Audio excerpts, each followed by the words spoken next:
His name is a metaphor for terror, violence, brutality.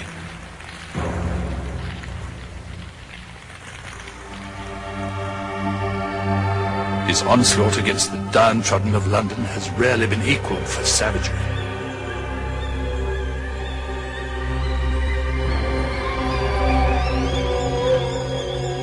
He was Jack the Ripper, and some say he came from hell.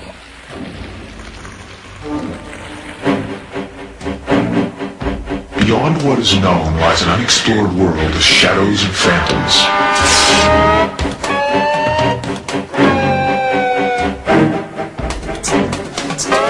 A land that knows no limits of time or space.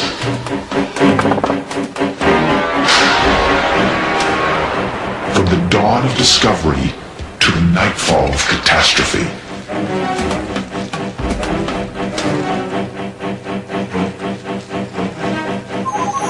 Journey to a universe of the unexplained, the unforeseen, the unbelievable.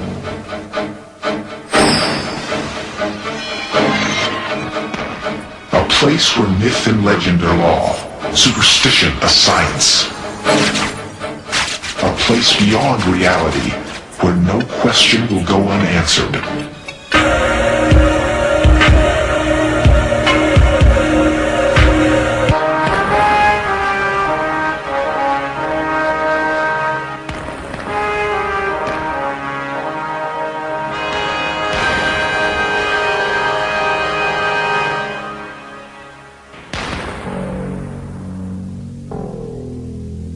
Time for our journey to begin.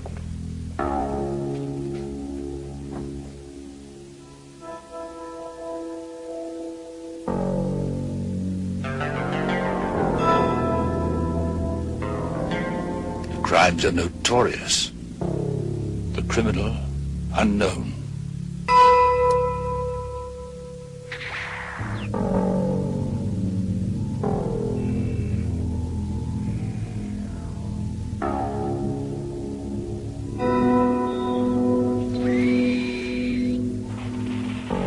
Our story takes place in two worlds, one of light, one of darkness.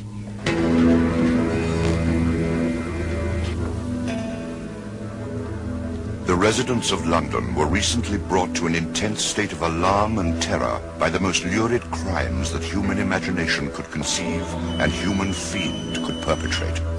Last night, September the 8th, police discovered the brutally cut body of Annie Chapman, believed to be the second victim of the Whitechapel murderer. She was found in Hanbury Street, and she had been most terribly mutilated. It is rumored that both victims were prostitutes, and police speculate that this might be a motive for these terrible killings. And tonight, in Whitechapel, fear walks the streets.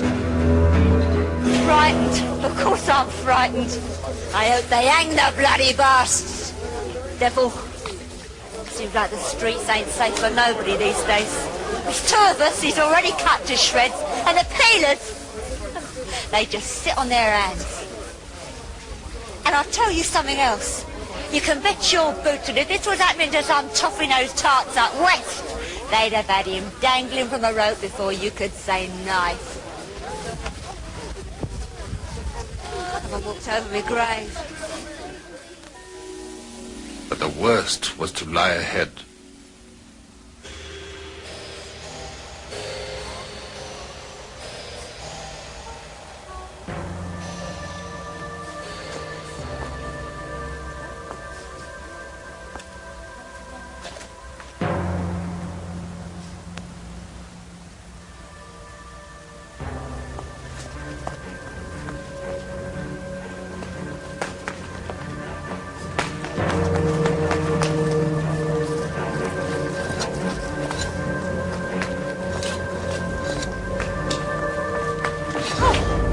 Early morning of September 30th, two murders occurred within minutes of one another, as Long Liz Stride and Catherine Eddowes came face to face with whom? No one knew. And that mystery has baffled criminologists ever since.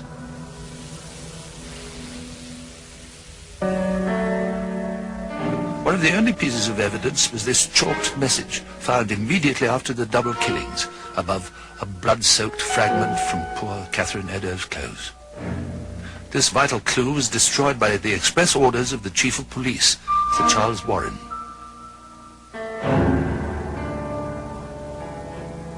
Warren claimed that Jouets referred to Jews, maintaining that he destroyed the evidence to prevent persecution of the local Jewish population. Why Warren refused to even allow a photographer to take a picture before rubbing out this message, no one knows. And there was more, even more bizarre evidence. Immediately after these murders, a community official received a grisly piece of correspondence, a letter that claimed credit for the murders. Also enclosed was a piece of human kidney. This letter was sent from hell.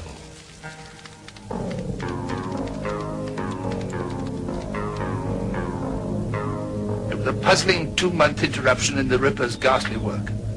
But on November the 9th, he struck again. Unlike the other murders, Mary Kelly was killed in her room. After that, nothing. The murders ended as abruptly as they began. Who was Jack the Ripper? There's a new theory that points in an unexpected direction and suggests that Jack the Ripper may not have been a lone, deranged killer. In fact, it claims there may have been a method to the Ripper's madness. I don't have to answer those questions, but I certainly had nothing to hide. You say Jack the Ripper was a whole crowd of killers, and I was among them. My apologies. It's such an absurd notion. One of the most controversial theories about Jack the Ripper was presented in a book called Jack the Ripper, The Final Solution. The book's author was Stephen Knight, a BBC researcher acting on a tip from Scotland Yard. Mr. Knight has since died, but one of his fellow researchers is familiar with his rather fantastic theory. I think that Jack the Ripper was more than one man. I think he was John Netley, a coachman. I think he was William Withy Gull, a physician, and possibly one other person. The theory is that that other person could be Walter Zickert. There were 5 women prostitutes who lived in very squalid circumstances in the East End, and they were murdered either to silence them or to stop them blackmailing. The reason they were blackmailing is that the last victim, Mary Jane Kelly, had been a witness to a wedding, and the wedding itself would have been utterly disapproved of by Queen Victoria, the reigning monarch, simply because the royal person who was married, or allegedly married at that time, was himself to be the following king, the king following Edward VII. His name was Albert, the Duke of Clarence, known as Eddie. To say he married beneath him would be understating it. He married, apparently, a woman of a very poor Catholic background. Had the marriage been recognized, had the child been recognized, the child would have been brought up in the Catholic faith. The throne of England would have had to have gone to a Catholic monarch and would have upset the establishment of Britain and possibly led to revolution. I don't think Jack the Ripper was just one person. According to the Stephen Knight theory, Jack the Ripper was 3 men working together. They travelled in a coach driven by John Netley. The murders were committed by the physician Gull, and it was Walter Zickert who enticed the victims to their doom. Was I involved in the killings? Of course not. Were Netley and Gull? How can I speak for them? Although perhaps that writing on the wall says more than it appears. What does the word jouet mean? Well, according to the Knight theory, an explanation may be found in Masonic law.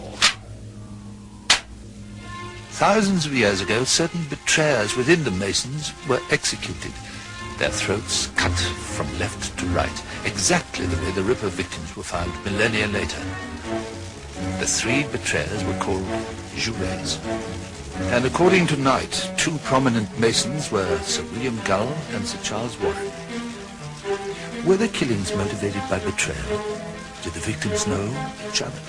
So, do I look like someone who believes extortion should be answered with murder? Those poor women. Who can say they even knew one another, much less conspired together? Could the Ripper victims have known one another?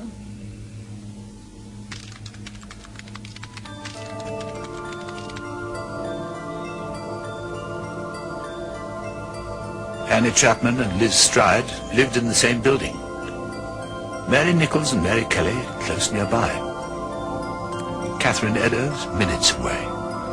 They could easily have known one another. The blackmailers were Mary Kelly, Annie Chapman, Long Liz Stride, Mary Nichols. Ripper victims 1, 2, 3, and 5. Catherine Eddowes was number 4. Where does she fit in? Dear, dear, there seems to be a hole in this marvelous plot. Where does Catherine Eddowes fit in? Someone walked over my grave. I can use my name, ain't you? My name's Kath Eddowes. But I go by the name of Kelly now, since I live with my John. He's a lovely bloke. Regular gentleman he is. Most of the time. Perhaps Catherine Eddowes was mistaken for Mary Kelly, and when the mistake was realized, the killer, or killers, returned one last time. The loose ends had been tidied up. There are many loose ends in Stephen Knight's theory as well.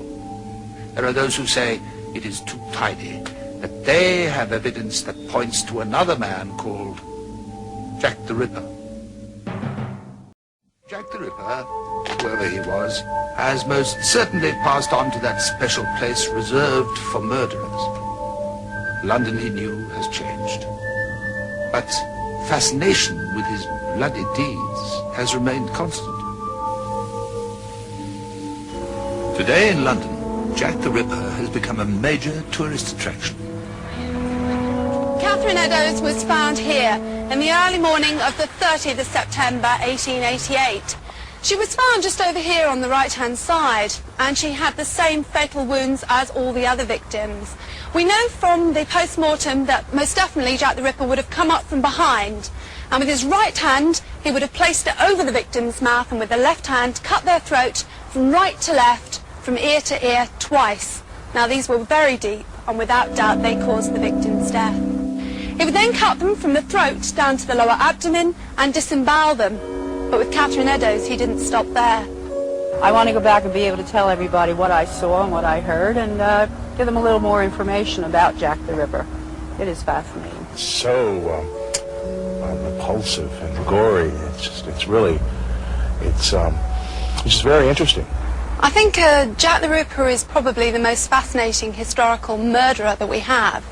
And because no one's ever been caught, that's even more fascinating. I think Jack the Ripper, everybody, no matter what age, knows about him or her. Jack the Ripper, I believe, touches a nerve that we can all recognize. If any one of us ever, at any occasion, said, I would like to kill him or her or them, then I think we can recognize who Jack the Ripper really was and is. He's all of us.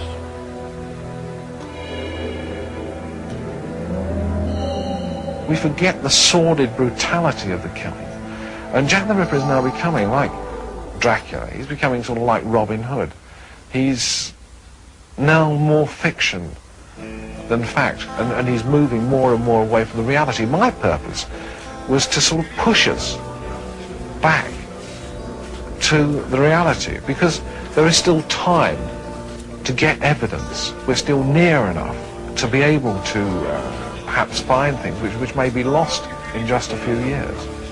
Donald Rumbelow has had 20 years' experience on the London police force.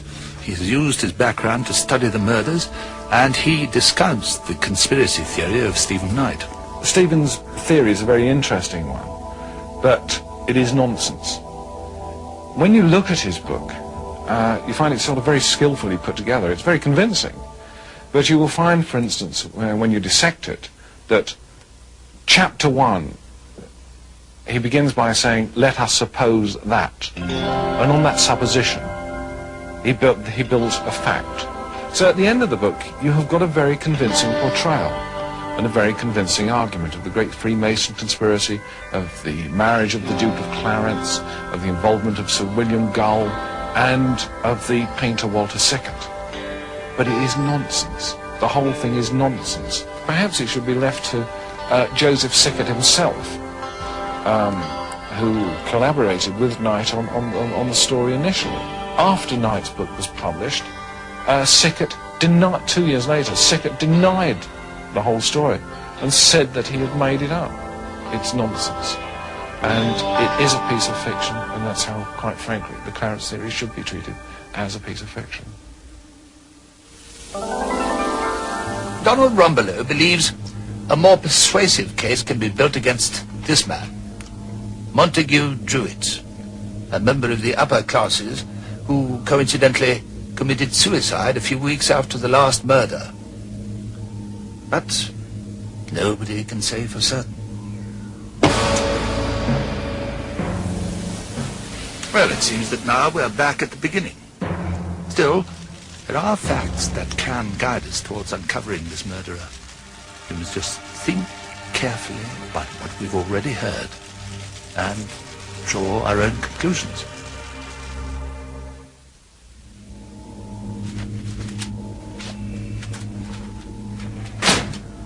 What do we know about Jack the Ripper? That he seemed to hate prostitutes with an insanely violent passion. That he took an obscene pride in his work. That his identity remains unknown, confounding even the cleverest theorists.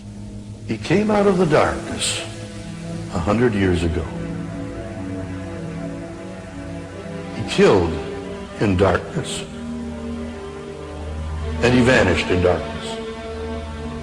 A figure of shadow, a figure of mystery. He slashed not only the throats of his victims, but the veil of hypocrisy that surrounded the middle and upper classes of his day, not only in England, but all over the world. With that knife, he penetrated the deepest secrets of our own being. And we recall him as Jack the Ripper. Time has not answered several key questions. Why did the Ripper only kill prostitutes? And who wrote the Jouet message? And what does it mean? And why did the killing stop after Mary Kelly? Then there's the confession that Walter Sickert allegedly made to his son. Were those words ever uttered? Like all of London, I was quite relieved when the murder ceased. When I no longer had to hear those cries for help. Those cries for all witnesses to step forward. If I knew anything, and I kept silent, then I would be well and truly damned.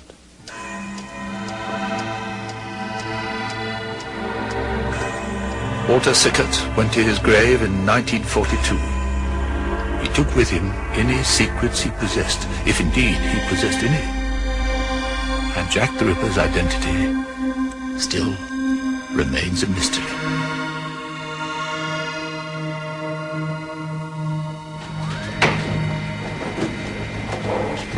No matter who or what Jack the Ripper was, he stands as an object lesson.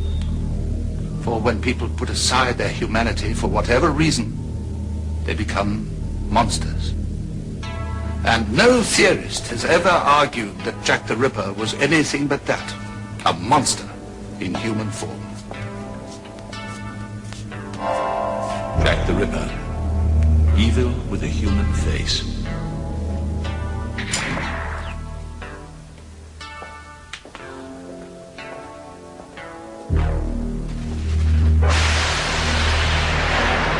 Secrets and Mysteries presents information based in part on theories and opinions, some of which are controversial. The producer's purpose is not to validate any side of an issue, but through the use of actualities and dramatic recreation, relate a possible answer, but not the only answer, to this material.